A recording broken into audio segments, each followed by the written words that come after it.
In a bar, within the domain of Battleworld, known as Killville, Electro is bragging about his feats. The Thors tried to stop him from crossing borders, but this villain doesn't like to be told what to do. As if they could even lay a hand on him anyway. The only law Electro follows is that of the Red Skull. However, this talk is interrupted when a man walks in and shoots the bar patrons dead. He forcibly grabs Electro and drags him to a nearby helicopter. The villain is surprised to find himself surrounded by a team gathered on the orders of doom. Every one of these fools dared to defy the ruler of Battleworld, and now they have just one chance at survival. The team members are Electro, Magneto, Moonstone, Jack-o'-lantern, Lady Deathstrike, and the Winter Soldier. If they want to keep living, they will need to complete a mission for Doom. Their task is to find the Red Skull, an insurrectionist who was banished to the Deadlands. Though assumed dead, rumor has it that the Red Skull is alive and planning an attack on Doom's realm. So the team must find the remains of the Red Skull. Magneto dismisses this mission as impossible. The Deadlands kill anyone who enters, mind, body, and soul. Nobody has ever come back from there alive. But the man who gathered this team together says nothing is impossible. He introduces himself as Crossbones and claims to have survived the Deadlands. Electro scoffs at all of this and tries to escape, only for him to be shocked by a collar that had been placed around his neck. They are all equipped with this device, which will allow Doom's forces to control the villains and suppress their powers enough to prevent their escape. Electro asks why Bucky isn't wearing a collar, and Crossbones explains that the lunatic volunteered for this mission. The Winter Soldier says nothing other than the fact that he and the Red Skull have some unfinished business. As the copter arrives at the shield, Crossbones says that the team has 24 hours to find evidence of the Red Skull's death.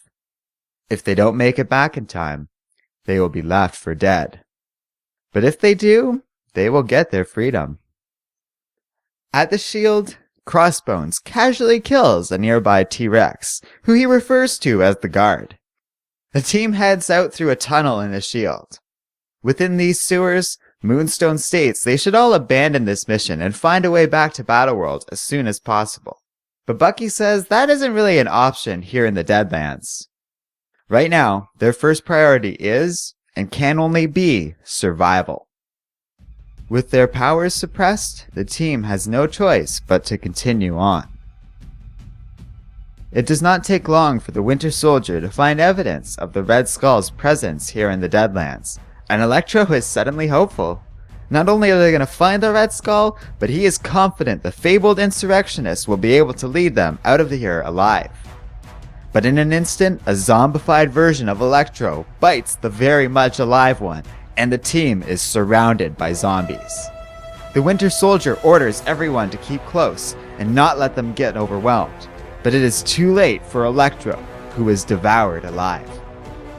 Magneto curses the inhibitor collars, which are making his powers useless, while Moonstone and Lady Deathstrike fall to the zombies.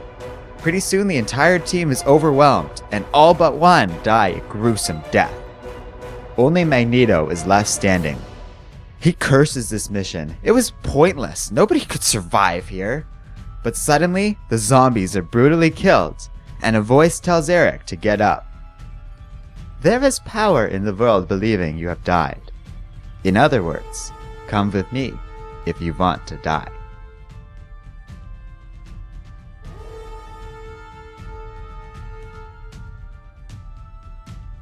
Hello and welcome to Comic Island. My name is Arden, and this is my recap and review of Red Skull #1.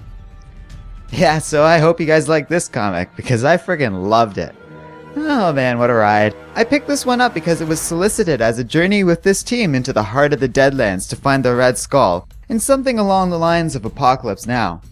So I'm really pleased how well Marvel was able to cover up this comic's surprise ending. And man, I'm really eager to see what happens next.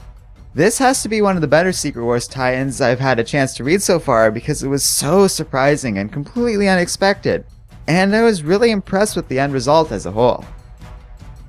The art felt gritty and conveyed the comic's dark tones nicely, and the story was really nicely executed as a slow but well-paced build to a big, exciting, and quite unexpected ending.